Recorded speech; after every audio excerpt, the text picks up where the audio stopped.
ఒక 2 రోజుల కింద ఒకానొక పత్రిక, ఇది ఆదాబ్ హైదరాబాద్ అని ఒక పత్రిక, దాంట్లో ఒక వార్త వచ్చింది. మీరు చూసుంటారని అనుకుంటున్నా. చాలామంది మీడియా తక్కువ సర్క్యులేషన్ ఉంటుందేమో బహుశా ఇది, బట్ డిజిటల్లో సర్క్యులేషన్లో ఉంటుంది.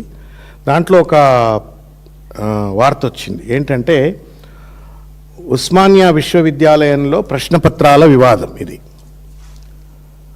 ఉస్మానియా విశ్వవిద్యాలయంలో ప్రశ్నపత్రాల వివాదం అని చెప్పని,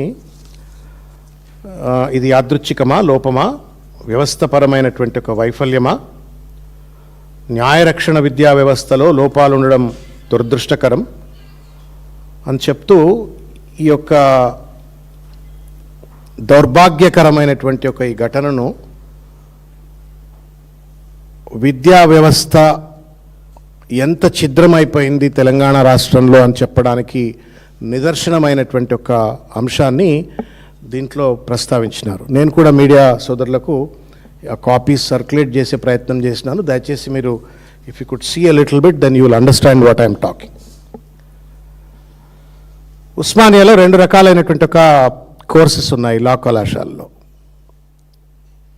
ఒకటి 5 సంవత్సరాల BBA LLB 5-year కోర్స్, తర్వాత LLB ఆనర్స్ అని చెప్పని 3-year కోర్స్ ఉంటుంది. ఈ 2 కోర్సెస్కు కూడా BBA 5-year కోర్స్కు ఇది షెడ్యూల్. BBA 5-year కోర్స్కు ఇది షెడ్యూల్. దీంట్లో paper 1 English, paper 2 principles of management, paper 3 business economics, paper 4 financial accounting, paper 5 వచ్చేసి history of courts, legislatures and legal profession in India అని చెప్పని మీకు ఇచ్చిన కాగితాల్లో కూడా ఉంటుంది. అది పేపర్ 5. అది this exam was held on 25th 25వ తారీఖు నాడు, ఫిబ్రవరి 25వ తారీఖు నాడు ఈ పరీక్ష 5 సంవత్సరాల కోర్సుకు కండక్ట్ చేయటమైంది. ఇకపోతే 27వ తారీఖు నాడు 3-year LLB హానర్స్ కోర్సుకు సంబంధించిన షెడ్యూల్ ఇది. Paper 1 law of contract, paper 2 family law, paper 3 constitutional law, paper 4 law of torts including motor vehicle accidents, paper 5 environmental law, and paper 6 is legal and constitutional history of India అని చెప్పని ఇది paper 6. ఈ పరీక్ష 27వ తారీఖు నాడు. రమారమి ఏంటి అంటే, నేను ఇంతకుముందు చెప్పినట్టుగా history of courts, legislatures and legal profession in India అని ఏదైతే 5 సంవత్సరాల కోర్సులో ఉన్నటువంటి ఒక ఈ పేపర్లో ఉన్నటువంటి ఒక సిలబస్, అదేవిధంగా legal and constitutional history of India అని చెప్పని పేపర్ 6 ఆఫ్ 3-year కోర్సుకు ఉన్నటువంటి ఒక సిలబస్ కూడా ఒకటే. సిలబస్ ఒకటే ఉంటే తప్పు లేకపోవచ్చేమో, because that's 5-year course and 3-year course. Syllabus ఒకటే ఉంటే తప్పు లేదు. జరిగినటువంటి ఒక దుర్మార్గం ఏంటి అంటే, బాధ్యతారాహిత్యం ఏంటి అంటే, నిర్లక్ష్యం ఏంటి అంటే, ఈ 2 పరీక్షలకు ఒకటే పేపర్ ఇచ్చినారు. 25వ తారీఖు నాడేమో 5 సంవత్సరాల పరీక్ష, 27వ తారీఖు నాడేమో 3 సంవత్సరాల పరీక్ష. More or less the syllabus is the same, but paper cannot be the same. Paper cannot be the same.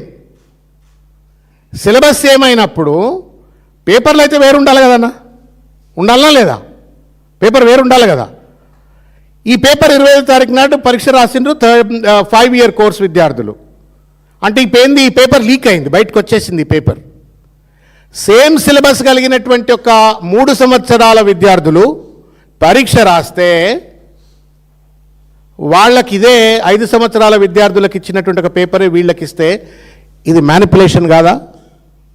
ఇది మోసం కాదా? ఇది నిర్లక్ష్యం కాదా? బాధ్యతారాహిత్యం కాదా? పేపర్ సెట్టింగ్ ఉంటుంది, పేపర్ మోడరేషన్ ఉంటుంది.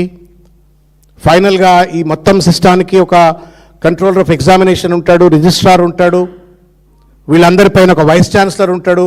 ఈ వైస్ ఛాన్సలర్ పైన విద్యాశాఖ మంత్రి ఉరఫ్ ముఖ్యమంత్రి రేవంత్ రెడ్డి ఉంటాడు.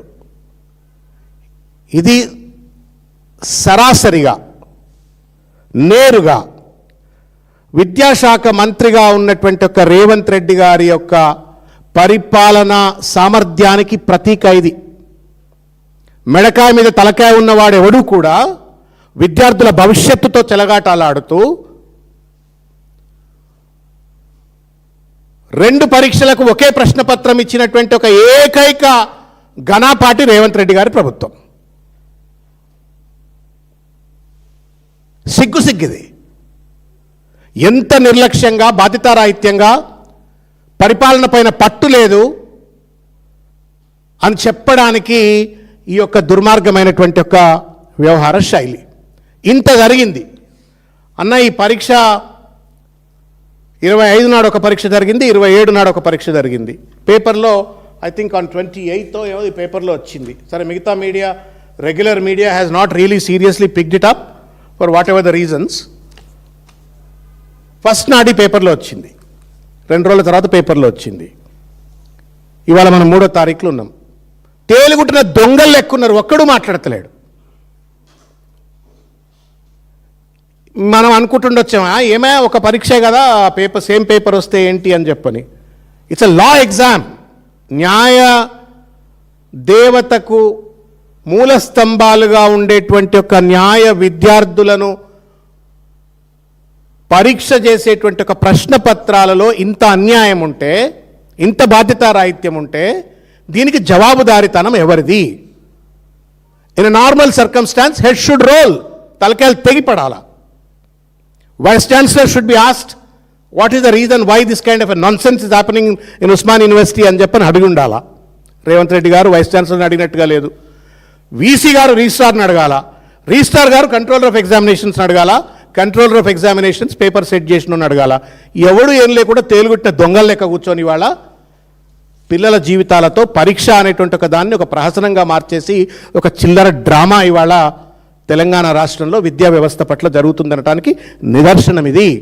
సిగ్గుది. Bar Council of India has certain strong norms. పరీక్ష ఎట్లుండాలా, పరీక్ష నిర్వహణ ఎట్లుండాలా, పరీక్ష పత్రాల నాణ్యత ఎట్లా ఉండాలా అని చెప్పని బార్ కౌన్సిల్ ఆఫ్ ఇండియాకు కొన్ని రూల్స్ అండ్ రెగ్యులేషన్స్ ఉంటాయి. State council of higher education Balakrishna Reddy గారు ఉన్నారు, ఆయన నాల్సర్లో పనిచేసి వచ్చిన ఆయన. They are expected to monitor the entire thing. ఎవరికి ఏం పట్టింపు లేదు ఈ రాష్ట్రంలో.